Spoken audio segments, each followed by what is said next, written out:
In this video today, I want to kind of improve on or go a little bit more into detail of the endocrine system today. But once again, in this case, I want to describe how the endocrine system can be used to produce a process. So if you look at my previous videos, one of them was to describe homeostasis, or how to keep things constant. What I want to do in this video is to show how we can kind of cause a process to occur within the body. And in this case, I want to look at the female reproductive system, and I want to look at the ovarian cycle. So if we look at female reproductive, and in particular the ovarian. And with this, every time I like to study or look at these processes, I need to explain something. I want to explain certain processes that occur in this cycle, and I want to explain how the hormones are involved in this process. So if we think about the ovarian cycle, there are a few things we do need to explain. One of them being menstruation.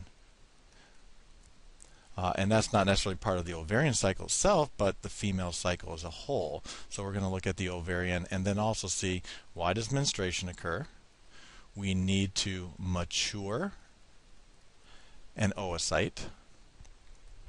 Now, interesting enough, we will need to release that oocyte. Otherwise, it can't get fertilized. This is the process we're going to refer to as ovulation. If fertilization occurs, we need to describe the endometrium. This is where the embryo will implant. So this is taking place in the uterus. So we're going to talk about how the uterus is kind of developing over time. And then ultimately, if no fertilization, we need to get back into why menstruation, or how it gets initiated. Menstruation occurs. Or I'm going to put in parentheses here, initiated. So, once again, what we're going to do is we're going to explain the female reproductive system, particularly in relationship to hormones. We need to describe menstruation. We need to describe how an oocyte is matured. Once it is matured, we need to explain how we release it, or the process of ovulation. If fertilization occurs, we need to know how we keep that endometrium going so we can implant the embryo that's been created. And if we do not have fertilization, why does menstruation occur, or how do we initiate it again? Alright, so that's the goal of this particular video. The next things I like to do is kind of talk about the players. So what are the important components of this? So one is anatomy. So what are the anatomical structures? And we're looking at the hypothalamus. We're going to be looking at the anterior pituitary, the ovaries, oviduct, and uterus. We may, and I guess we can call these anatomies. We're also going to look at the oocyte, follicles, and then a structure called the corpus luteum, yellow body. We also may want to include the endometrium and the embryo. So if fertilization does occur, we're going to have an embryo being created. We're going to see that that may have some input to kind of keep things going. And since we've looked at the anatomy now, let's look at the hormones that we're going to be dealing with. We're going to have GnRH. This is going to stand for gonadotropin releasing hormone. So hopefully you can see the abbreviation there. We're then going to see FSH, follicle stimulating hormone.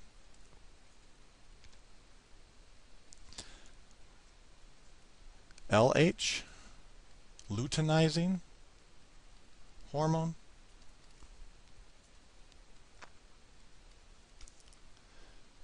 We will then see estrogen, progesterone. We may talk a little bit about a hormone called inhibin, and then HCG, human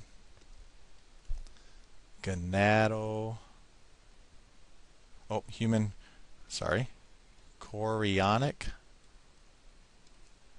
gonadotropin.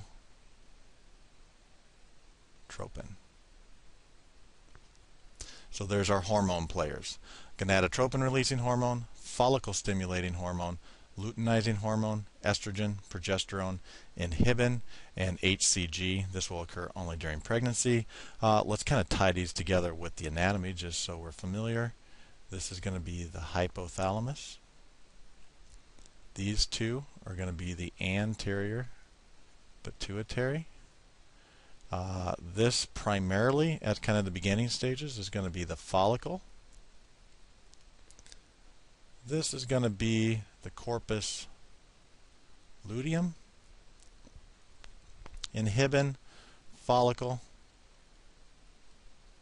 and the HCG, which is interesting, will be the embryo.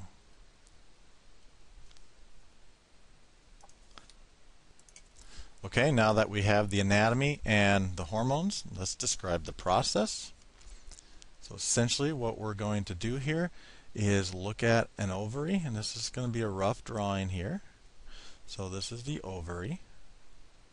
Essentially we're going to start with a follicle. This is where immature egg is sitting, so it's kind of trapped in meiosis 1 right now. What we're going to see is we're going to develop larger in here. We're going to actually develop into an egg and mature, complete meiosis, eventually get into a mature one where we will need to ultimately release the oocyte. So this little black dot here is the oocyte, otherwise known as the egg, and as we see here, it's developing, so it's maturing. After that occurs, this process of releasing it, this is going to be ovulation. So we need to, at the first stage, describe what's causing this initial follicle, we call a primary follicle, to undergo the process of maturing, developing over time. We call this the follicular stage. Ultimately, once it is mature, at this stage, a tertiary follicle is what we call it, or a Graafian follicle, cause the egg to actually be released from that follicle. We're going to define that as ovulation, and then this will continue to develop into kind of a yellow body structure, and over time, that's what I'm signifying with these arrows. Over time, let me draw that, that's the corpus luteum. It will disintegrate. But we'll start to see what's happening in these processes, and this would be caused the luteal phase. So let's draw some brackets around here so we can really start to make the connection. This is follicular stage. We saw here this is ovulation, and then this down here would be caused the luteal stage. Okay, simultaneously we need to kind of look what's happening in the uterus. So this is not too great, but what we have is the uterus. We're going to see over a period of time on the inside the lining, what we call the endometrium. Endometrium needs to develop and then get ready for implantation. This is if fertilization, of course, occurs. And then if it doesn't occur, we need to cause menses to occur. So once again, let's look at this overview. We need to mature a follicle, so we have to have a stimulus that's going to cause the follicles to mature, produce, in this case, a dominant oocyte here. It needs to be released, so we need to cause it to burst. We then will cause the development of what we call a corpus luteum. While this is occurring, we also need to see changes in the endometrium here. So I'm going to kind of draw that in the red. What I'm talking about is what's happening right in here. So this lining of the uterus needs to build up over time. And we need to get it ready. So it's going to get larger and larger. It's going to become vascularized. It's going to create conditions that will allow implantation to occur if fertilization occurs. But if fertilization doesn't occur, we need to then get rid of it. We need to slough it off. And that's what we call menstruation or menses. Now to get into the nitty-gritty of this, and hopefully this doesn't come too messy, but we need to describe the hormones and kind of what's going on. And one of the things I want you to kind of hopefully recall is, where are these things made? But ultimately, we are going to start at the hypothalamus. And what the hypothalamus is going to do is it's going to be looking at the levels of progesterone and estrogen. And these are going to give some input. And what happens when progesterone is low, the hypothalamus, and hopefully I can draw this in green for you, is going to communicate to the anterior pituitary. So let me just abbreviate that here. And what that's going to do, and let me label this 1, and this is going to be 2 here. The green is signifying an increase, so it's going to stimulate the anterior pituitary to release FSH and LH. So this is follicle stimulating hormone and luteinizing hormone. These are then going to go down. Oops, I didn't get my hormone here, my color. It's going to go down to the ovary, where we will induce follicles to mature. Okay, as the follicles mature, we're going to produce estrogen. All right, the estrogen will then feed back at the early stages. That's why I'm drawing it in red. And cause a decrease in gonadotropin releasing hormone and probably act at the level here and reduce FSH. We're also going to see that the estrogen may feed back and kind of reduce the amount of luteinizing hormone at this point. So what I'm showing here in the red, I want you to keep a response here, is we are reducing the amount or the activity of the hypothalamus, and in particular, just so we know here, we're stimulating the anterior pituitary by gonadotropin releasing hormone. So it's causing a decrease in gonadotropin releasing hormone. This is telling the anterior pituitary not to release FSH or not as much, and also not to release LH. The estrogen itself may feed back at the anterior pituitary itself and directly affect FSH and LH. We will also see another hormone come into play called inhibin, and its job is also to kind of reduce kind of the production of FSH and LH2. So I can't remember, it may act at the level of the hypothalamus or may actually act at the level of the anterior pituitary. The point being, at the early stage of that follicular stage, or the early point of the follicular stage, the follicles are producing estrogen. At a low level, they will then feed back to the hypothalamus and the anterior pituitary, and for a temporal small time, decrease the level of FSH and LH production at the level of the anterior pituitary. But this follicle is going to continue to mature. As that follicle matures more, when it gets kind of into that third stage, so later follicle maturation, and I apologize for this being messy, we're going to see a huge increase in estrogen. And this is actually going to do kind of a fairly unique thing, and that's why I want to get the green here. This is going to feed back and cause a huge spike in gonadotropin releasing and ultimately luteinizing hormone.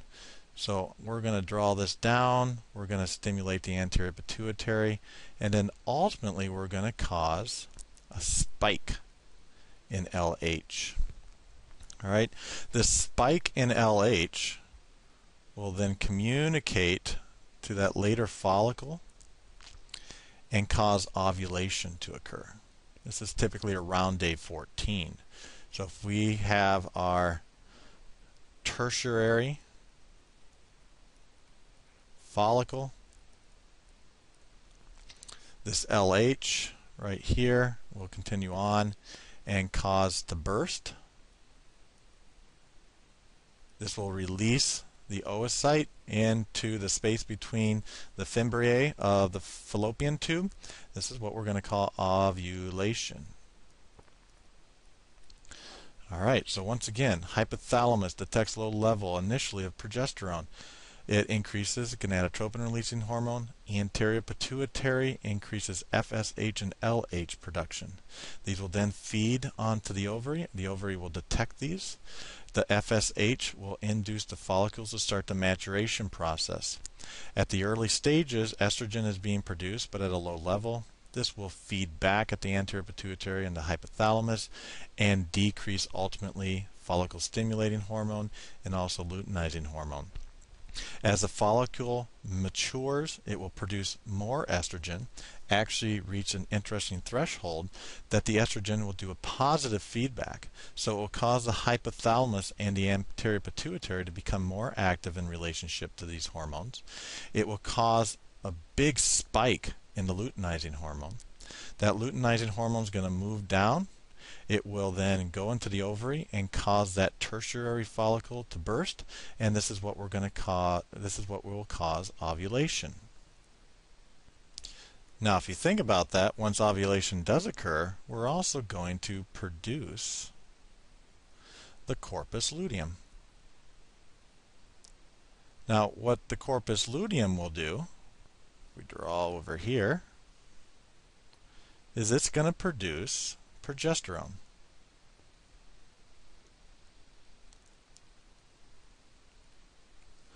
So this progesterone will then ultimately feed back. Let me get that into red here. Let me draw that again. We're going to feed back here because it's negative. We're going to cause a decrease at the level of the hypothalamus, so we're going to decrease gonadotropin releasing hormone. At the anterior pituitary, we'll actually decrease the FSH and LH. So we're going to see kind of a gradual decrease in these two hormones, so we're going to kind of stop the process in the ovary. The corpus luteum is going to continue to kind of disintegrate over time, and then eventually, if fertilization does not occur, the progesterone will not be made, and therefore, if we draw this, say no fert, so this is fertilization, we'll see a decrease in progesterone. And if you pay attention here, we are back to this stage. And we start that cycle all over again. All right. Now, the interesting thing is, well, what if fertilization occurs? Well, that's where it gets kind of interesting. So if we do get fertilization, so I'm just going to draw down here, fertilization, the embryo will produce human chorionic gonadotropin, and this will feed back here to the corpus luteum and keep the corpus luteum from disintegrating. So as long as that corpus luteum is around, it's going to produce progesterone and kind of prevent the menstruation from occurring, right? So if you remember here, let's look at what's actually happening. The low level of progesterone and estrogen is going to trigger gonadotropin releasing hormone to be released. But what's happening in the uterus too is these are what's going to trigger menstruation. So menstruation, or menses in this case, is triggered or is started or initiated by low progesterone. Okay, so the whole thing occurs. If we have no fertilization of that oocyte, we'll get a low level of progesterone. That will cause that endometrium to be menstruated again. But if we have fertilization occur down here, the embryo itself will produce a hormone called human chorionic gonadotropin. This ultimately will keep that corpus luteum from disintegrating for a while, which will keep the level of progesterone high, so we won't see that decrease in progesterone. And then after implantation occurs, we'll have the actual endometrium / the placenta over time produce the progesterone to maintain it so you don't have menses. What else is happening here? Well, once estrogen is produced, we will also see the endometrium develop. So estrogen actually increases mitosis, so the estrogen is going to cause the endometrium itself to develop and mature. The role after ovulation is progesterone here will maintain that endometrium. So now we can start to see that whole cycle. So if we go back, hopefully we can start to see that we've explained menstruation, low level of progesterone. The maturing of the oocyte was initiated through the process of follicle stimulating hormone. Ultimately, through an interesting process of positive feedback, we caused the release of the oocyte with luteinizing hormone, and this was ovulation. If the fertilization occurred, we will see that the embryo produces human chorionic gonadotropin. This will keep the corpus luteum alive and maintain the endometrium. So we can see progesterone playing a role in the endometrium. And if no fertilization occurred, ultimately the corpus luteum that was making the progesterone will disintegrate, disappear. We will then ultimately see a low level of progesterone, and then we start back at step number 1 and cause menstruation. I apologize for the messiness, but hopefully we can start to see connections occur over here. We start to see the anatomy, we start to see the hormones, where they're produced, and then ultimately we can describe these processes that are occurring in relationship to the messiness of this cycle. And like I said, I do apologize for the messiness, but hopefully you can follow along and see what is occurring here.